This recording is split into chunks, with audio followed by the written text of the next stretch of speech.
Bhavana foundation Havanje ಇದರ ವಾರ್ಷಿಕೋತ್ಸವ ಪ್ರಯುಕ್ತ ಹಾವಂಜೆ ಶ್ರೀ ಕ್ಷೇತ್ರ ಮಹಾತ್ಮೆ ಯಕ್ಷಗಾನ ಪ್ರದರ್ಶನ ಹಾಗೂ ಹಾವಂಜೆ ಶ್ರೀ ಕ್ಷೇತ್ರ ಮಹಾತ್ಮೆ ಪುಸ್ತಕ ಬಿಡುಗಡೆ ಸಮಾರಂಭ ಇತ್ತೀಚೆಗೆ ನಡೆಯಿತು. ಸಮಾರಂಭದಲ್ಲಿ ಬಹುಮುಖ ಪ್ರತಿಭೆಯವರಾದ ಗುರುರಾಜ್ ಮಾರ್ಪಳ್ಳಿ ಅವರಿಗೆ ಯಕ್ಷಕಲಾ ಸಿಂಧು ಪ್ರಶಸ್ತಿ ನೀಡಿ ಗೌರವಿಸಲಾಯಿತು.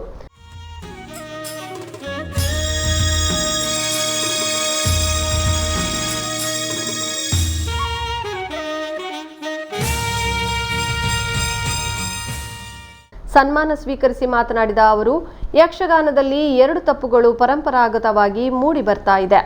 ಒಂದು, ಒಬ್ಬ ಭಾಗವತನ ಕಂಠವನ್ನು ಇನ್ನೊಬ್ಬ ಅನುಸರಿಸುವುದು. ಇದರಿಂದ ಅವನ ನೈಜ ಭಾಗವತಿಕೆಯ ನೈಪುಣ್ಯತೆ ಕಳೆದುಕೊಳ್ಳುತ್ತಾನೆ. ಎರಡನೆಯದು, ಹಾಡಿನಲ್ಲಿ ಚಾಲುಕುಣಿತವನ್ನು ಹೆಚ್ಚಾಗಿ ಪ್ರದರ್ಶಿಸುವುದರಿಂದ ವಿನಾಕಾಲ ಸಮಯ ವ್ಯರ್ಥ ಆಗುತ್ತದೆ ಎಂದರು. ಬಹಳ ಮುಖ್ಯವಾಗಬೇಕಾದ್ದು, ನನಗೂ ಬಹಳ ಮುಖ್ಯವಾಗಿ ಬೇಕಾದ್ದು, ನಮಗೆ ಒಂದು ಶಬ್ದ ಮಾಧುರ್ಯದ ಒಂದು ಔಚಿತ್ಯ ನಮಗೆ ಗೊತ್ತಿರಬೇಕು ಅಂತ. ನಾವು ಎಲ್ಲಿ ಕಾರ್ಯಕ್ರಮ ಮಾಡಿದರೂ ಇಷ್ಟೇ ಜನಕ್ಕೆ ಕೇಳುವ ಹಾಗೆ ಮೈಕ್ ಇಟ್ಟರೆ ಸಾಕಾಗ್ತದೆ, ಊರಿಗೆಲ್ಲ ಕೇಳಬೇಕಾಗಿಲ್ಲ ಅಂತ ನನ್ನ ಅನಿಸಿಕೆ.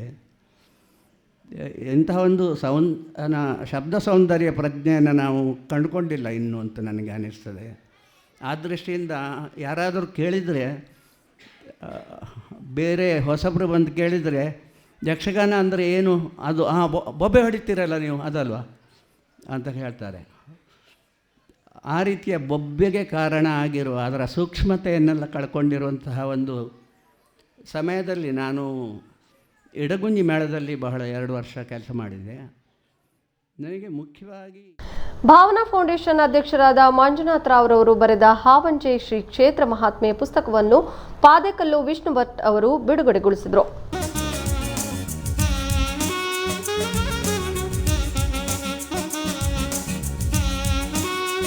ಪ್ರಾಸ್ತಾವಿಕವಾಗಿ ಮಾತನಾಡಿದ ಭಾವನಾ ಫೌಂಡೇಶನ್ ಅಧ್ಯಕ್ಷರಾದ ಮಂಜುನಾಥ್ ರಾವ್ರವರು, ನಮ್ಮೂರಿನಲ್ಲಿ ಕಲೆಗೆ ಸಂಬಂಧಪಟ್ಟ ತರಬೇತಿ ಕೊಡುವ ಸಂಸ್ಥೆಗಳಾಗಲಿ ತರಬೇತಿ ಕೊಡುವ ಗುರುವಾಗಲಿ ಇಲ್ಲದಿದ್ದ ಆ ಹೊತ್ತಿನಲ್ಲಿ ನಮ್ಮ ಮನೆಯಲ್ಲಿರುವವರಿಗೆ ಗೊತ್ತಿರುವಷ್ಟು ಸ್ವಲ್ಪ ಕಲೆಯ ಬಗ್ಗೆ ಇರುವ ಅನುಭವವನ್ನು ಬಯಸಿದವರಿಗೆ ಆಸಕ್ತರಿಗೆ ಹೇಳಿಕೊಡುವಂತಹ ನಿಟ್ಟಿನಲ್ಲಿ ಆರಂಭವಾದದ್ದೇ ಈ ಭಾವನಾ ಪ್ರತಿಷ್ಠಾನ.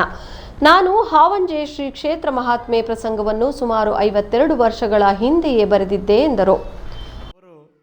ಹಾಡುಗಾರಿಕೆ ಕೆಲವಂಶಗಳನ್ನು ಹೇಳಿದರು, ಕುಣಿತದ ಕೆಲವಂಶಗಳನ್ನು ಹೇಳಿದರು. ಅಷ್ಟು ಮಾತ್ರ ಅಲ್ಲ, ಯಕ್ಷಗಾನದಲ್ಲಿರುವಂತಹ ಅಂಶಗಳು ತುಂಬ ಇವೆ. ಯಕ್ಷಗಾನಕ್ಕೆ ಮೂಲಭೂತವಾದಂತಹದ್ದು ಒಂದು ಪ್ರಸಂಗ ಅಂತ ಹೇಳುವಂತಹದ್ದು.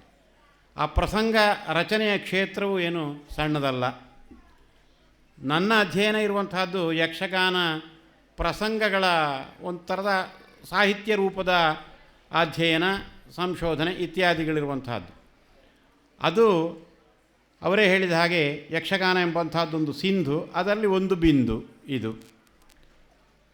ನಾನಾ ಮುಖಗಳಿವೆ, ನಾನಾ ಮುಖಗಳಲ್ಲಿ ಅಧ್ಯಯನ ನಡೀಬೇಕಾಗಿದೆ. ಅದು